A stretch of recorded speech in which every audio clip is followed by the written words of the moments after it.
Na área rural, na cidade de Araçatuba, no oeste do estado de São Paulo, morava uma família e seus integrantes eram de 8 pessoas. O Roberto e sua esposa casaram muito jovens e foram trabalhar como caseiros numa chácara naquela zona rural. Tiveram 6 filhos e naquele lugar eles criaram suas crianças. Durante muito tempo, morando naquele lugar, as crianças foram crescendo. 2 moças, as mais velhas dos seus filhos, arrumaram trabalho na cidade e faziam o segundo turno.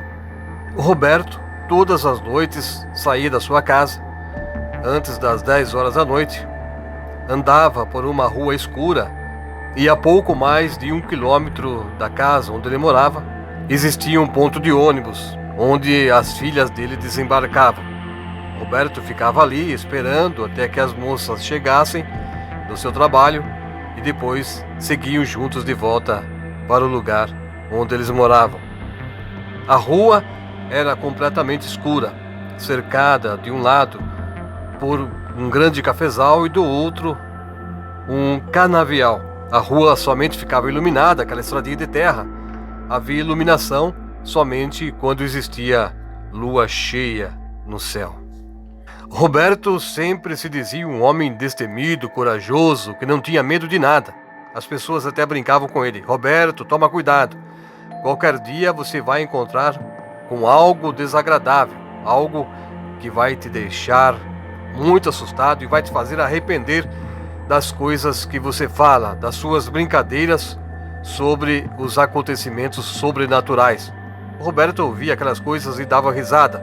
Ele nunca acreditou em aparições de espíritos malignos, em boitatá, saci, que as pessoas diziam que existia naquele lugar.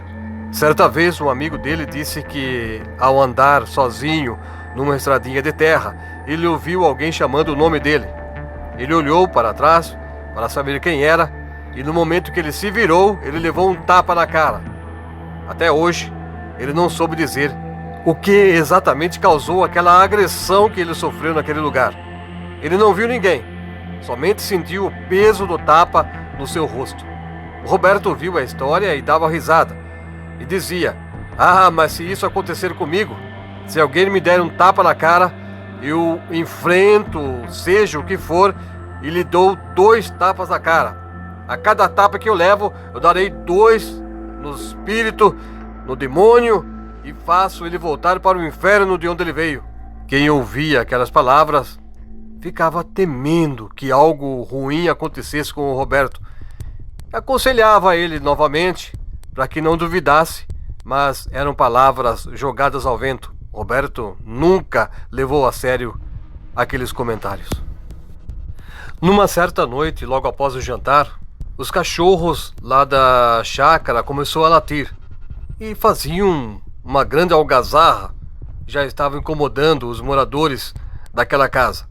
O Roberto ainda estava sentado enquanto o filho dele mais novo lembrou que havia esquecido um brinquedo lá fora, atrás do pé de jabuticaba.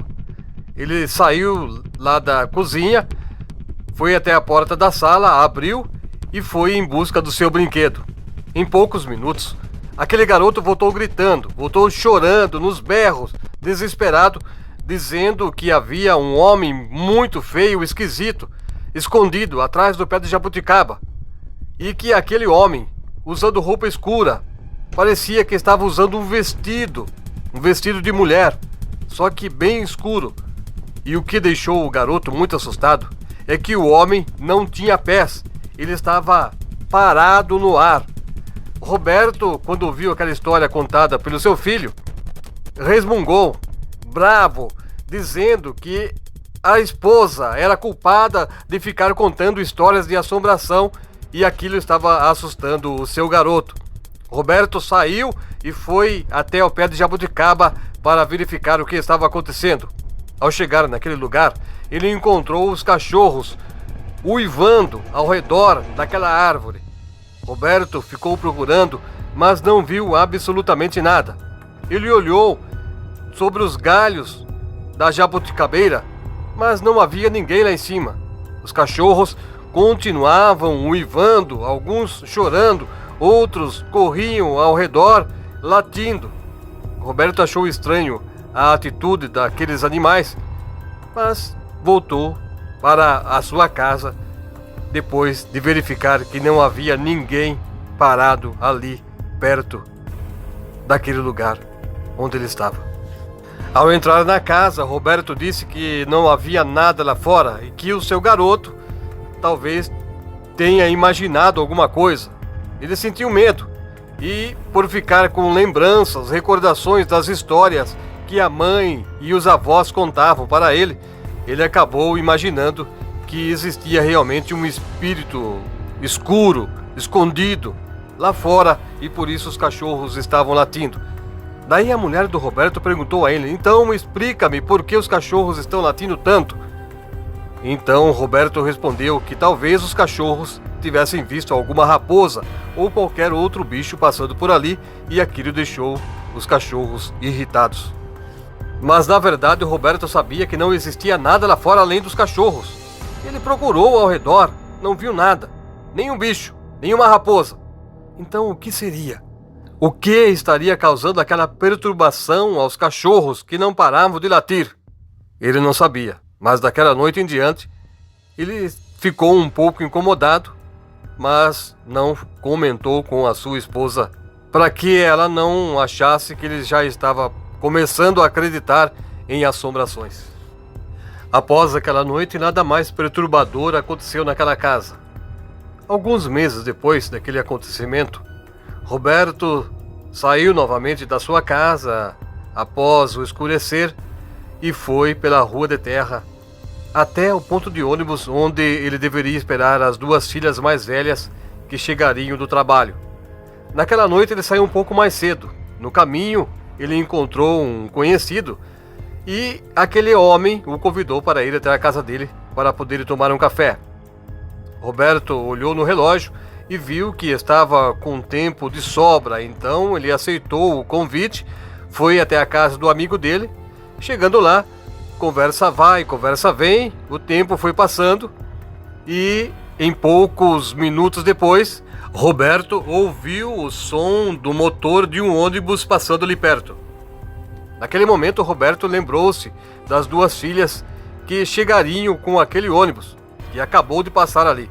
Roberto rapidamente se despediu do amigo, agradeceu pelo café e foi na direção onde ficava o ponto de ônibus. Ao chegar no local, ele não encontrou as duas filhas. Provavelmente, elas já tinham ido embora sozinhas por aquela estrada de terra. Roberto começou a seguir também por aquele lugar escuro naquela noite. Havia estrelas no céu, mas a lua ainda não havia nascido. Roberto continuou caminhando e numa curva ele avistou dois vultos diante dele. Ele achou que fossem suas filhas. Mas um comportamento estranho chamou a atenção daquele homem. Aquelas duas pessoas que estavam seguindo na frente entraram no canavial. Ele pensou que as filhas quisessem pegar algumas canas, mas não havia necessidade delas entrarem lá para o meio do canavial. Elas podiam ter pego as canas ali na beira do barranco. Roberto ainda gritou para elas: não entra aí, deixa que eu pego a cana para vocês. E seguiu caminhando enquanto aqueles dois vultos entraram no canavial. Roberto chegou até o local onde ele viu aqueles vultos entrando naquele lugar. Ele abaixou, passou por baixo do arame farpado na cerca que havia ali naquele barranco, cercando o canavial, e também entrou naquele lugar. Depois de alguns minutos, chamando o nome das filhas, não ouvia respostas.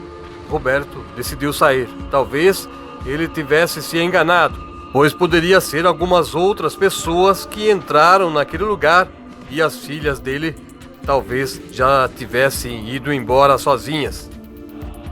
Enquanto estava saindo do canavial, Roberto ouviu barulho atrás dele. As folhas da cana estavam se movendo. Ele parou um pouquinho, mas no momento que ele parava de caminhar, o barulho também cessava lá no fundo. Roberto continuava caminhando. Novamente, ouviu o barulho das folhas se movendo no meio do canavial. Roberto ficou encucado com aquilo e ficou parado, olhando por cima das folhas da cana para ver se conseguia ver alguém. O barulho também cessava. Ele não ouvia mais nada. Aquilo começou a deixar o Roberto preocupado. Ele decidiu sair rapidamente do meio daquele canavial. Começou a caminhar rápido. E enquanto caminhava, ele também continuava ouvindo aquele barulho que estava seguindo. O barulho estava se aproximando cada vez mais dele. No momento que o Roberto se aproximou da cerca de arame, alguém o chamou pelo nome. Roberto sentiu seu corpo todo arrepiado.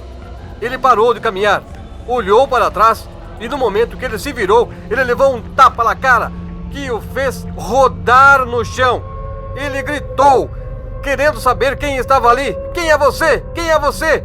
Novamente, aquele ser escuro que parecia ficar flutuando no ar deu-lhe novamente um tapa no rosto. Roberto saiu correndo, passou por baixo da cerca de arame, rasgou a camisa, riscou a costa. Ele gritou e corria pela estrada gritando socorro, mas não tinha ninguém naquele lugar que pudesse ajudá-lo. Aquele vulto estava vindo atrás dele. Parecia realmente que não tinha pernas. Ele vestia uma roupa comprida, escura, e estava vindo para cima do Roberto. Ele não queria mais olhar para trás. Ele ficou com medo de olhar e levar novamente um tapa no rosto. Roberto correu tanto e quando chegou na porteira da casa, ele caiu e ficou deitado na grama, quase desmaiado, apavorado. Ele não conseguia dar mais nenhum passo. Ele ficou deitado naquele lugar, respirando, e depois que recobrou suas forças, ele levantou devagar e seguiu o caminho da sua casa. Quando ele chegou dentro da casa dele, ele contou à sua esposa o que tinha acontecido. Ela olhou para ele e disse: "Eu te falei, você não deveria ficar brincando com essas coisas, tá vendo? Agora você nunca mais vai esquecer do que aconteceu nessa noite."